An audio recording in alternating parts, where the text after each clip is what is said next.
बोली श्रीमद्भागवत महापुराण की जय।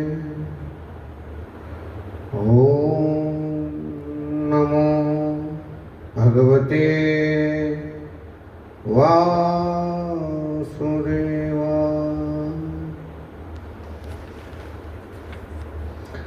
कृष्णं नारायणं वन्दे, कृष्णं वन्दे व्रजप्रियं,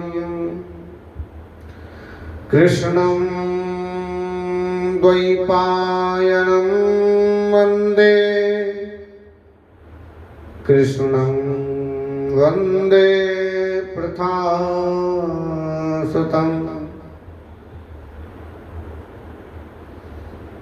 श्रीमद्भागवत जी का प्रथम अध्याय, देवर्षि नारद की भक्ति से भेंट। सच्चिदानंद रूपाय विश्वोत्पत्त्यादि हेतवे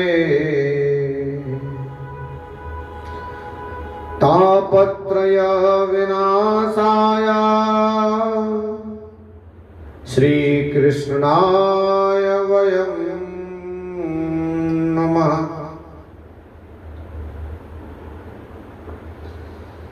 सच्चिदानंद स्वरूप भगवान श्री कृष्ण को हम नमस्कार करते हैं, जो जगत की उत्पत्ति, स्थिति और विनाश के हेतु तथा आध्यात्मिक, आधिदैविक और आधि भौतिक तीनों प्रकार के तापों का नाश करने वाले हैं।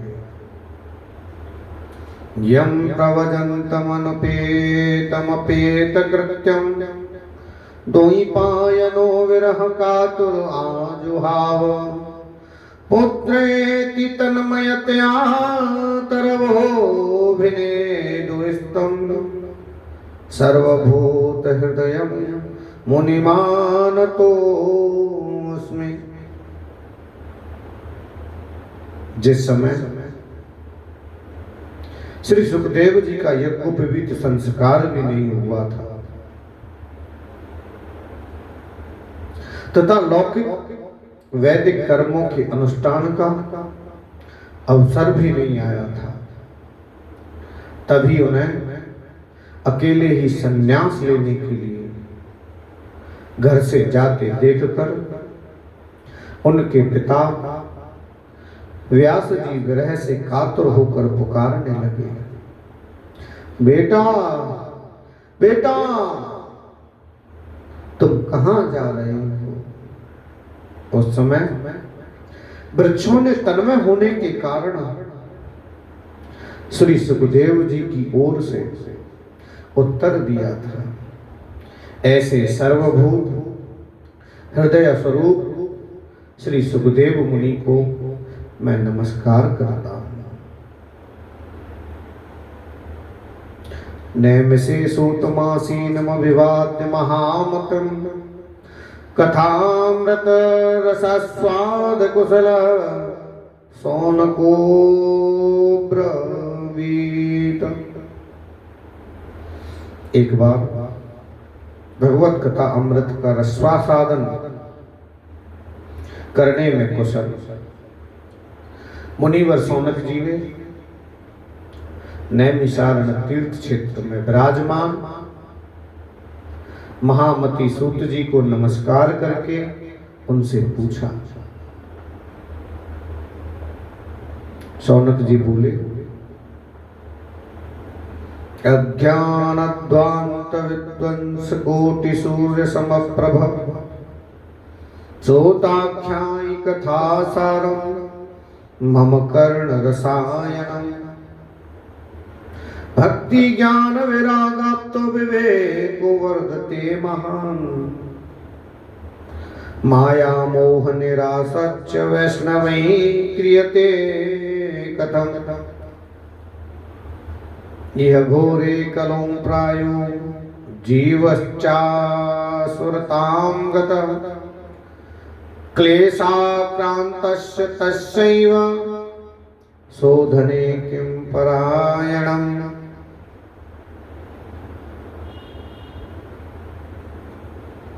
सूत जी, आपका ज्ञान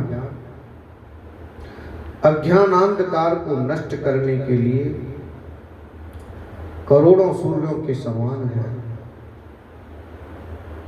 आप हमारे कानों के लिए रसायन अमृत स्वरूप सार गर्भित कथा कहिए। भक्ति, ज्ञान और वैराग्य से प्राप्त होने वाले महान विवेक की वृद्धि किस प्रकार होती है तथा वैष्णव लोग किस तरह इस माया मोह से अपना पीछा छुड़ाते हैं। इस घोर कलि काल में जीव प्राय आसुरी स्वभाव के हो गए हैं। विविध कलेशों से आक्रांत इन जीवों को शुद्ध दैवी शक्ति संपन्न बनाने का सर्वश्रेष्ठ उपाय क्या है? श्रेयसां यदभविष्य पावनानां च पावनं कृष्ण प्राप्तिकरं शाश्वत साधनं तद्वाधान चिंतामणिर्लोक सुखं सुरद्रुः स्वर्ग संपदम् प्रियच्छति गुरुः प्रीतो वैकुंठं योगी दुर्लभम्। सूत जी, आप हमें कोई ऐसा शाश्वत साधन बताइए जो सबसे अधिक कल्याणकारी तथा पवित्र करने वालों में भी पवित्र हो, तथा जो भगवान श्री कृष्ण की प्राप्ति करा दे। चिंतामणि केवल लौकिक सुख दे सकती है और कल्पवृक्ष अधिक से अधिक स्वर्गीय संपत्ति दे सकता है, परंतु गुरुदेव प्रसन्न होकर भगवान का योगी दुर्लभ नित्य वैकुंठ धाम दे देते हैं। सूत जी ने कहा, प्रीति शौनक चित्ते ते अतो वाच में विचार्य च सर्व सिद्धांत निष्पन्नम संसार भयनाशनम भक्तो योगवर्धनम यच्छ कृष्ण संतोष हेतुकम तदहं ते अभिधास्यामि सावधानतया शृणु। काल व्याल मख ग्रास त्रास निर्णास हेतवे श्रीमद्भागवतं शास्त्रं कलौ कीरेण भासितम् एत इस्माद् परं किंचन मनः सुप्तैः न विद्यते जलमान्तरे भवेत पुण्यं तदा भागवतं लभेत।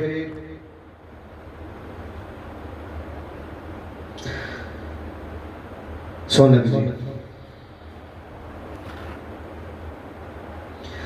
तुम्हारे हृदय में भगवान का प्रेम है, इसलिए मैं विचार कर तुम्हें संपूर्ण सिद्धांतों का निष्कर्ष सुनाता हूं, जो जन्म मृत्यु के भय का नाश कर देता है, जो भक्ति के प्रभाव को बढ़ाता है और भगवान श्री कृष्ण की प्रसन्नता का प्रधान कारण है।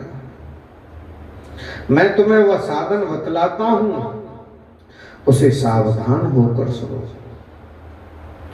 श्री सुखदेव जी ने कलयुग में जीवों के काल रूपी सर्प के मुख का ग्रास होने के त्रास का आत्यंतिक नाश करने के लिए श्रीमद्भागवत शास्त्र का प्रवचन किया है।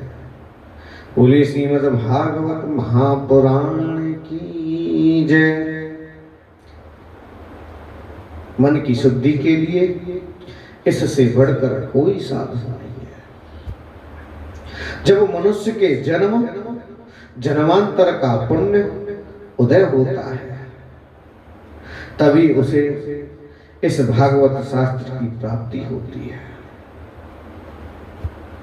जब सुखदेव जी राजा परीक्षित को यह कथा सुनाने के लिए सभा में विराजमान हुए तब देवता लोग उनके पास अमृत का कलश लेकर के आए। परिचिते कथां भक्तुम सभायां संसते सुखे सुधा कुंभम गृहीत्वेव देवा स्त्रत्र समागमन सुखम नत्वा वदना सर्वे स्वकार्य कुशलासुरा कथा सुधां प्रियच्छस्व गृहीत्वेव सुधामिमाम् एवं विनिमय जाति सुधा राज्ञा प्रपीयतां प्रपास्यामोऽयं सर्वे श्रीमद्भागवतामृतम् क्व सुधा क्व कथा लोके क्व काच क्व मणिर्महान् ब्रह्मरातो विचार्येवं तदा देवांच हासः अभक्तान् स्ताश्च विज्ञान न ददौ सकतामृतम् श्रीमद्भगवती वार्तासुराणामपि दुर्लभः। देवता अपना काम बनाने में बड़े कुशल होते हैं।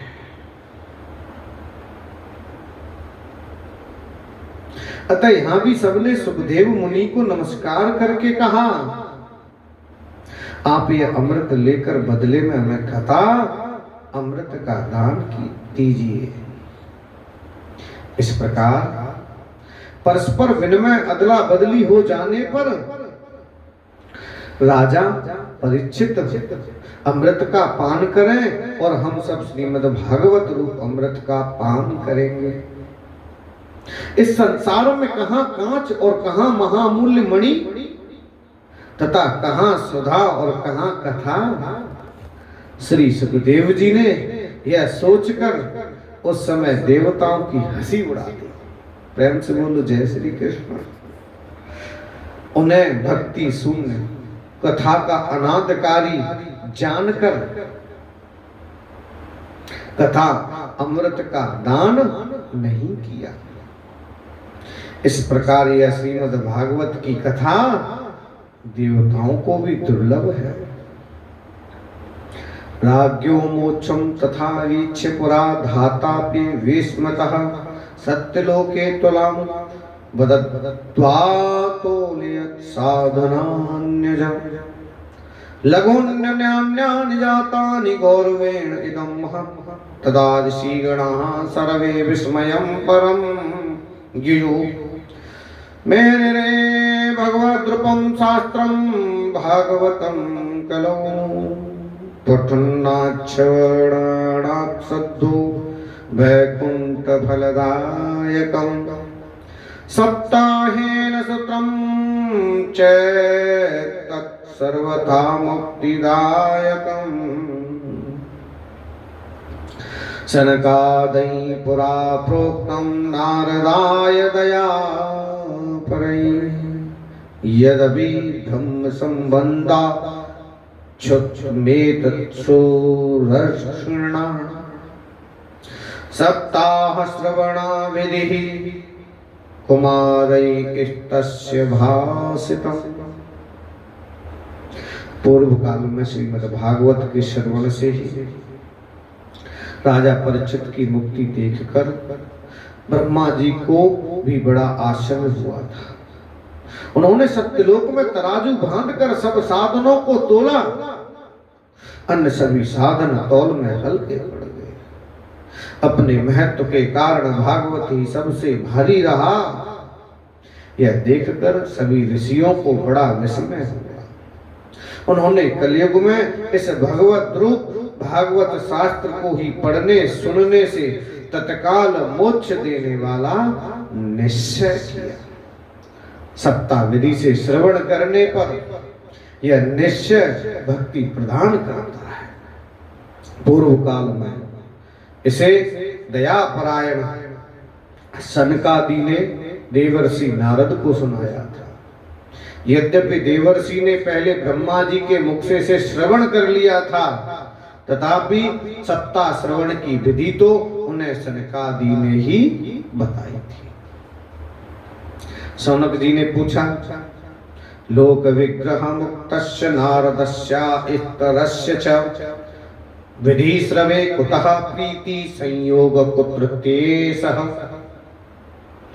सांसारिक प्रपंच से मुक्त एवं विचारणशील नारद जी का सनकादि के साथ संयोग कहाँ हुआ और विधि विधान के श्रवण में उनकी प्रीति कैसे हुई? प्रेम से बोलो जय श्री कृष्ण। सूत जी ने कहा, अत्र ते कीर्तिष्यामि भक्ति युक्तं कथानकं सुखेन मम यत् प्रोक्तं रहस्यं विचार्य च एकदा हि विशालायां कृत्वा रसयोऽम्लां सतसंगार्थं समायता ददृशो इत्यत्र नारद। अब मैं तुम्हें वह भक्तिपूर्ण कथा सुनाता हूं जो श्री सुखदेव जी ने मुझे अपना अनन्य शिष्य जानकर एकांत में सुनाया था। एक दिन विशालापुरी में वे चारों निर्मल ऋषि सत्संग के लिए आए। वहां उन्होंने नारद जी को देखा।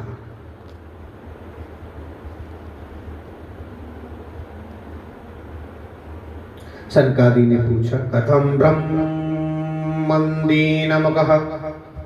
कुतश्चिन्तातुरो भवान् त्वरितं गम्यते कुत्र कुतश्चागमनं तव इदानीं शून्यचित्तो वशीगतवित्तो यथा जना तवेदं मुक्तसंगस्य नोचितं वद कारणम्।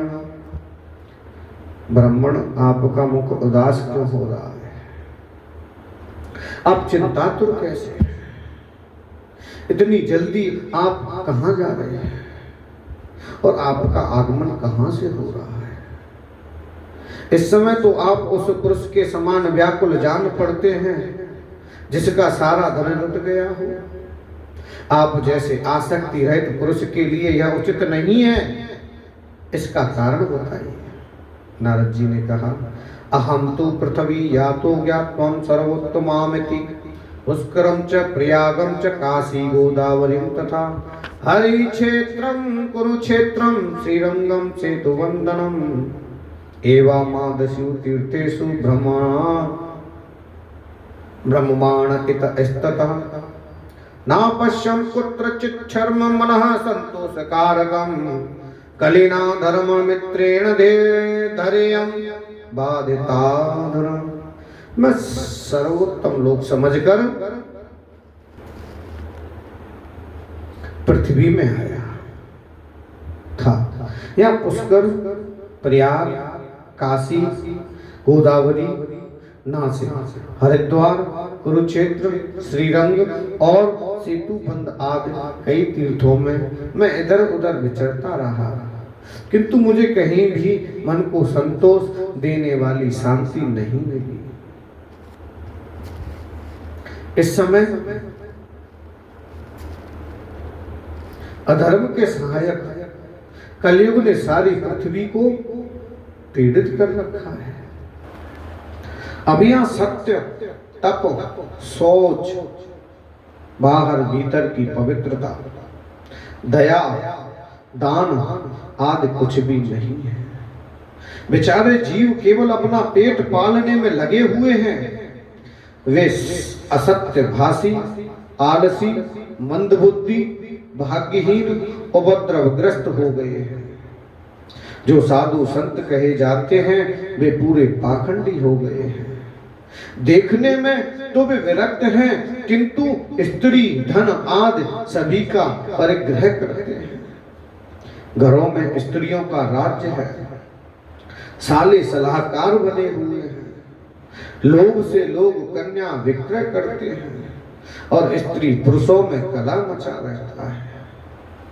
महात्माओं के आश्रम, तीर्थ और नदियों पर यवनों, विधर्मियों का अधिकार हो गया है। उन दुष्टों ने बहुत से देवालय भी नष्ट कर दिए हैं। इस समय यहाँ ना कोई योगी है, ना सिद्ध है, ना ज्ञानी है और ना सत्कर्म करने वाला ही है। सारे साधन इस समय कल रूप दावा नल से जलकर भस्म हो गए हैं। इस कलयुग में सभी देशवासी बाजारों में अन्न बेचने लगे हैं। ब्राह्मण लोग पैसा लेकर वेद पढ़ाते हैं और स्त्रियां वैश्यावृत्ति से निर्वाह करने लगी हैं। इस तरह कलयुग के दोष देखता और पृथ्वी पर विचरता हुआ मैं यमुना जी के तट पर पहुंचा, जहां भगवान श्री कृष्ण की अनेकों लीलाएं हो चुकी हैं। मुनिवरों सुनिए, वहां मैंने एक बड़ा आश्चर्य देखा। वहां एक युवती स्त्री खिन्न मन से बैठी थी। उसके पास दो वृद्ध पुरुष अचेत अवस्था में पड़े जोर जोर से सांस ले रहे थे। वह तरुणी उनकी सेवा करती हुई कभी उन्हें चेत कराने का प्रयत्न करती और कभी उनके आगे रोने लगती थी। वो अपने शरीर के रक्षक परमात्मा को दसों दिशाओं में देख रही थी। उसके चारों ओर सैकड़ों स्त्रियां उसे पंखा जल रही थी और बार बार समझाती जाती थी। दूर से यह सब चरित देखकर मैं कौतूहलवश उसके पास चला गया। मुझे देखकर वह युवती खड़ी हो गई और बड़ी व्याकुल होकर रोने लगी। भो भो साधु क्षणं तिष्ठमचिन्तामपि नाशय दर्शनं तव लोकस्य सर्वथा गरहं परम् बहुधा तव वाक्येनं दुःखशान्तिर्भविष्यति यदा भाग्यं भवेत् भूरि भवतो दर्शनं तदा। युवती ने कहा, अजी महात्मा जी क्षण भर ठहर जाइए और मेरी चिंता को भी नष्ट कर दीजिए। आपका दर्शन तो संसार के सभी पापों को सर्वदा नष्ट कर देने वाला है। आपके वचनों से मेरे दुख की भी बहुत कुछ शांति हो जाएगी। मनुष्य का जब बड़ा भाग्य होता है तभी आपके दर्शन हुआ करते हैं। नारद जी कहते हैं, काशी तुम का विमोचयमा नार्यम का पद्मलोचना वदा देवी सविस्तारम स्वयस्य दुःखस्य कारणम। तब मैंने उस स्त्री से पूछा, देवी तुम कौन हो? ये दोनों पुरुष तुम्हारे क्या होते हैं और तुम्हारे पास ये कमल नयनी देवियां कौन है? तुम हमें विस्तार से अपने दुख का कारण बताओ।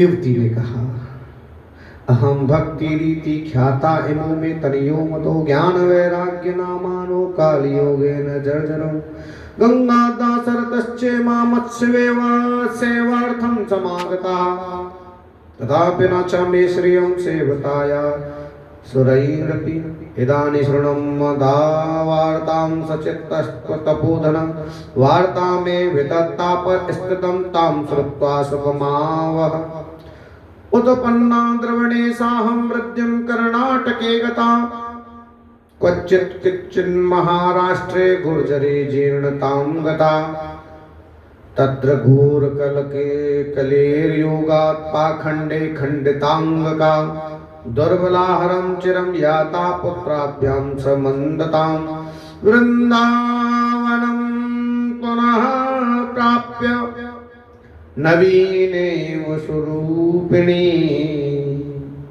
जाता अहं युवती समक्ये पृष्ठरूपा तु सांप्रतम। मेरा नाम भक्ति है। ये ज्ञान और वैराग्य नामक मेरे पुत्र हैं। समय के फेर से ये ऐसे जर्जर हो गए। ये देवियां गंगा जी आदि नदियां हैं। ये सब मेरी सेवा करने के लिए ही आई है।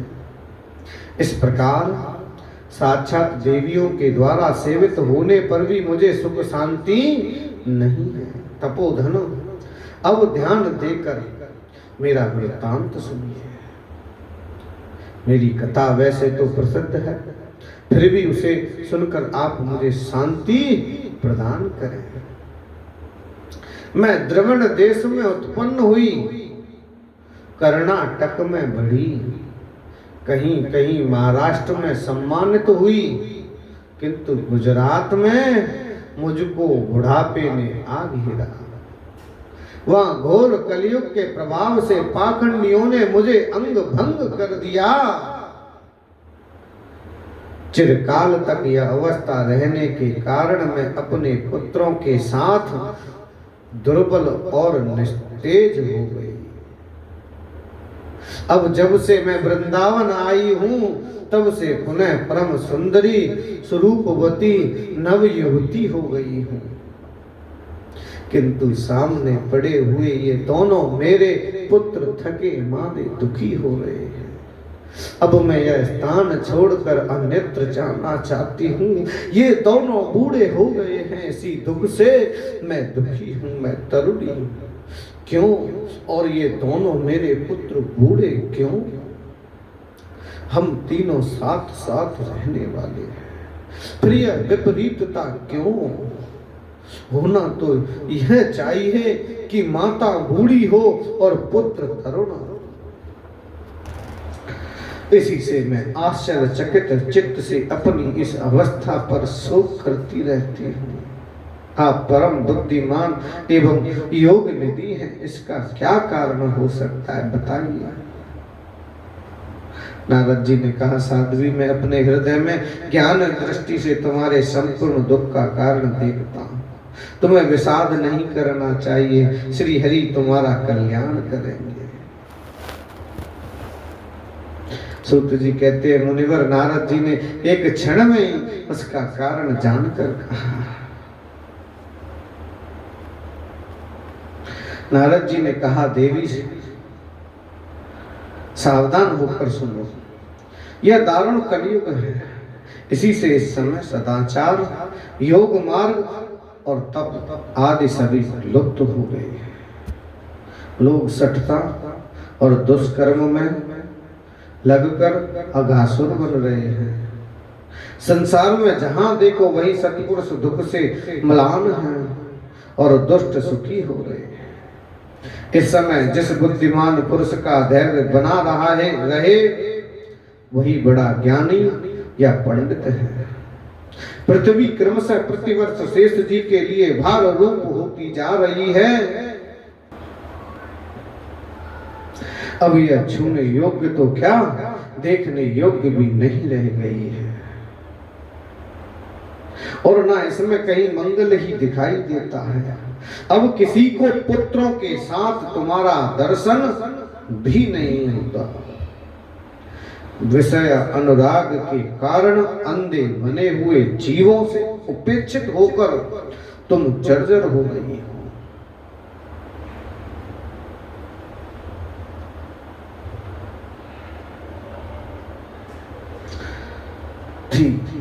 वृंदावन के संयोग से तुम फिर नवीन तरुणी हो गई हो। अतः यह वृंदावन धाम धन्य है, जहाँ भक्ति सर्वत्र नित्य कर रही है। बोले वृंदावन धाम की जय। परंतु तुम्हारे इन दोनों पुत्रों का यहाँ कोई ग्राहक नहीं है, ज्ञान और वैराग्य नहीं है, इसलिए इनका बुढ़ापा नहीं छूट रहा है। यहाँ इनको कुछ आत्म सुख, भगवत स्पर्श जनित आनंद की प्राप्ति होने के कारण ये सोते से जान करते हैं। भक्ति ने कहा, राजा परीक्षित ने इस पापी कलयुग को क्यों रहने दिया? इसके आते ही सब वस्तुओं का सार न जाने कहां चला गया। करुणा में श्री हरि से भी यह अधर्म कैसे देखा जाता है? मुने, मेरा यह संदेह दूर कीजिए। आपके वचनों से मुझे बड़ी शांति मिली है। नारद जी ने कहा, बाले, यदि तुमने पूछा है तो प्रेम से सुनो कल्याणी, मैं तुम्हें सब बताऊंगा और तुम्हारा दुख दूर हो जाएगा। जिस दिन भगवान श्री कृष्ण इस भूलोक को छोड़कर अपने परम धाम को पधारे। उसी दिन से यहाँ संपूर्ण साधनों में बाधा डालने वाला कलयुग आ गया।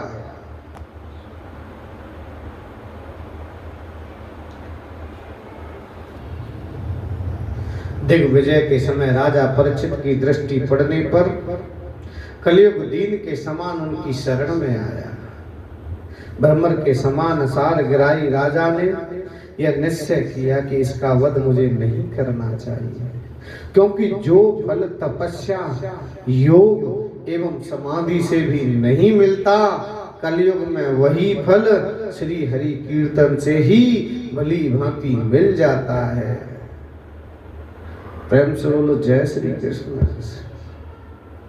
इस प्रकार सारहीन होने पर भी उसे एक ही दृष्टि से सारयुक्त देखकर उन्होंने कलयुग में उत्पन्न होने वाले जीवों के सुख के लिए ही इसे रहने दिया था। इस समय लोगों के कुकर्म में प्रवृत्त होने के कारण सभी वस्तुओं का सार निकल गया है और पृथ्वी के सारे पदार्थ बीजहीन भूसी के समान हो गए हैं। ब्राह्मण केवल अन्न धनादि के लोभवश घर घर एवं जन जन को भागवत की कथा सुनाने लगे हैं, इसलिए कथा का सार चला गया है। तीर्थों में नाना प्रकार के अत्यंत घोर कर्म करने वाले नास्तिक और नार की पुरुष भी रहने लगे, इसलिए तीर्थों का भी प्रभाव जाता रहा।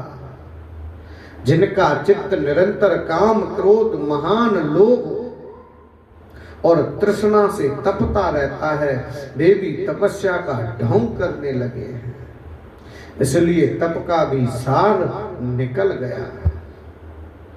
मन पर काबू ना होने के कारण तथा लोभ, दंभ और पाखंड का आश्रय लेने के कारण एवं शास्त्र का अभ्यास ना करने से ध्यान योग का फल मिट गया। पंडितों की यह दशा है कि वे अपनी स्त्रियों के साथ पशु की तरह रमण करते हैं। उनमें संतान पैदा करने की ही कुशलता पाई जाती है, मुक्ति साधन में वे सर्वथा अकुशल है। संप्रदायानुसार प्राप्त हुई वैष्णवता भी कहीं देखने में नहीं आती है।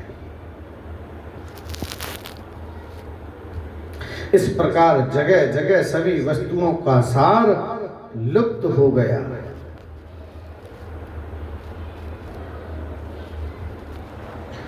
ये तो इस युग का स्वभाव ही है, इसमें किसी का दोष नहीं है। इसी से पुंडरीकाक्ष भगवान बहुत समीप रहते हुए भी यह सब सह रहे हैं। सूत जी कहते हैं, सौनक जी, इस प्रकार देवर्षि नारद के वचन सुनकर भक्ति को बड़ा आश्चर्य हुआ। फिर उसने जो कुछ कहा उसे सुनिए। भक्ति ने कहा, देवर्षि आप धन्य हैं, मेरा बड़ा सौभाग्य था जो आपका समागम हुआ। संसार में साधुओं का दर्शन ही समस्त सिद्धियों का परम कारण है।